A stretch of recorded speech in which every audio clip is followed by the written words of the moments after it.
Narito ang mga ulo ng mga balita sa oras na ito.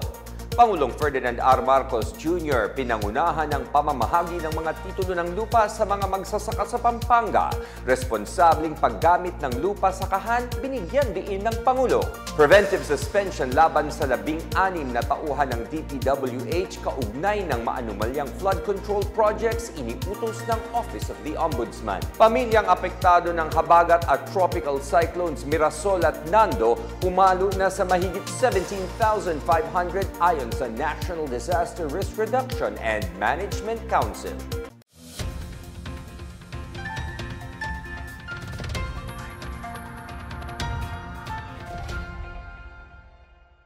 Ako si William Theo para sa PNA Headlines.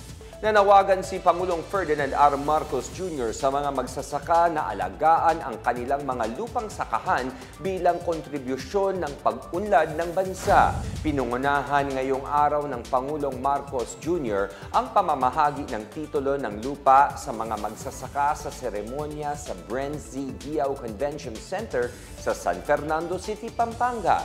Bahagi ito ng handog titulo program ng Department of Environment and Natural Resources o DENR.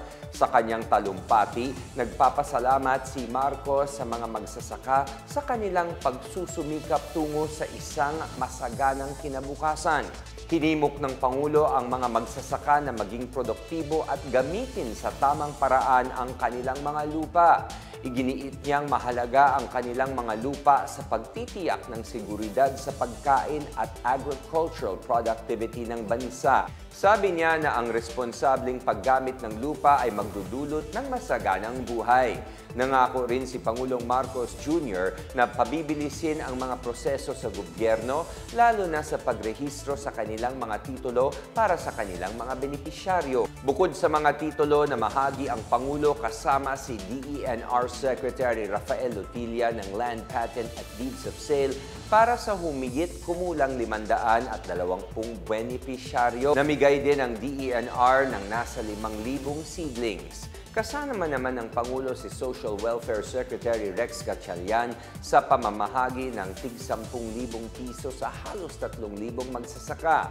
Layunin ng handog titulo program na palakasin ang kakayahan at produksyon ng mga magsasaka alinsunod sa food security agenda ng administrasyon. Mga minamahal kong kababayan, ang mga titulo na ito ay pagkikilala sa inyong karapatan na magmamay-ari sa inyong sariling lupa. Layunin ng handog titulo program na palakasin ang partisipasyon ng mamamayan sa pangangalaga ng kalikasan. Gawin ninyong produktibo ang inyong lupain. Gamitin ito ng tama para sa bawat pamilyang Pilipino, para sa ating mga komunidad, at para sa kinabukasan ng ating minamahal na Pilipinas. Pinatawan ng Office of the Ombudsman ang 6 na buwang preventive suspension ang 16 na opisyal at kawani ng Bulacan 1st District Engineering Office ng Department of Public Works and Highways or DPWH. Epektibo simula nitong Huwebes, September 18, ang kautusan laban sa mga naturang individual bunsod ng isinampang kaso kriminal ni DPWH Secretary Vince Dizon kaugnay ng maanumalyang flood control project sa lalawigan ng Bulacan. Kaugnay nito, isinumiti na rin ni Commission on Audit Chairperson Gamaliel Cordobo ang mga fraud audit reports ng ahensya ukol sa mga flood control projects ng mga bayan ng Plaridel, Pandi at Bukawe. Hinihinalang ng mga ghost projects ang mga proyekto sa mga naturang lugar na umabot na halagang 389.6 milyon pesos. Nahaharap ang 16 na tauhan ng DPWH sa kasong paglabag sa Anti-Graft and Corrupt Practices Act, malversation through falsification of public documents at Government Procurement Act. Agad naman iniutos ni Dizon ang pagpapatupad ng naturang suspension order. Inatasan rin niya ang lahat ng empleyado ng ahensya na makipagtulungan sa Independent Commission for Infrastructure, ang komisyon binuo ni Pangulong Ferdinand R. Marcos Jr. para imbestigahan ang mga irregularidad sa mga infrastructure projects. Pumalo na sa mahigit 17,500 na pamilya ang apektado ng pinagsamang habagat, bagyong Mirasol at papalapit na bagyong Nando base sa huling tala ng National Disaster Risk Reduction and Management Council or NDRRMC.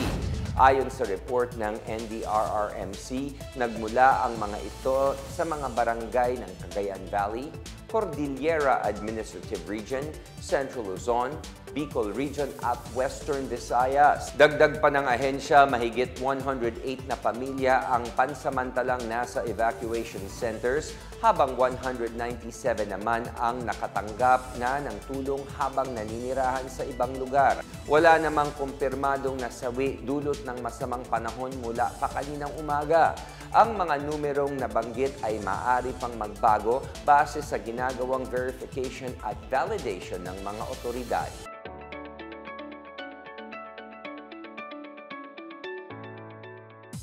At sa balitang pangkalakalan, tinanggal ng Government Service Insurance System or GSIS ang limitasyon sa survivorship pension upang makatanggap ng mas malaking benepisyo ang mga kabiyak ng mga namayapang miyembro.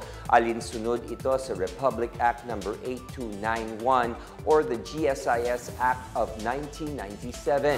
Sa ilalim ng bagong polisiya, makakakuha na ng buo ang isang byuda or byudo ang 50% na pensyon ng kanilang namatay na asawa kumpara noon na 50% lamang ng kita nito.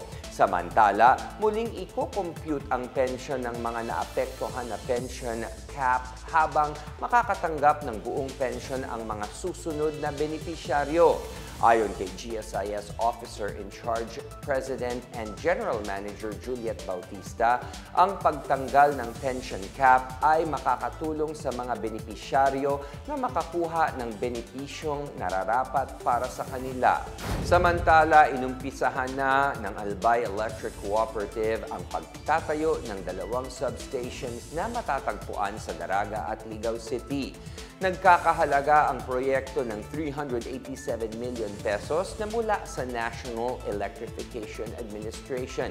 Sinabi ni Aleco Technical Services Department Manager Mark Jessan Lucilo na target matapos ang construction ng 2 pasilidad sa loob ng 9 na buwan. Samantala, target naman matapos ang line rehabilitation sa Ginubatan at sa Barangay Misibi sa Marso 2026. Layunin ng proyekto na magkaroon ng mas matatag at sustainable na serbisyo ng kuryente sa Albay. Kasama rito ang pagbawas sa mga power interruptions at pagreresolba sa low voltage issues. At yan ang pinakabago at pinakamainit na balita sa mga oras na ito hatid sa inyo ng PNA Headlines. Para sa iba pang mga balita at impormasyon, bisitahin lamang ang aming website pna.gov.ph o ang aming Facebook at X account na Philippine News Agency. Mapapanood din ang PNA Headlines sa pamamagitan ng link sa website ng News and Information Bureau sa ilalim ng PNA News at sa YouTube account ng Philippine News Agency. Naghahanda na ba kayo para mag-caroling? Eksakto 77 araw na lang at Pasko na.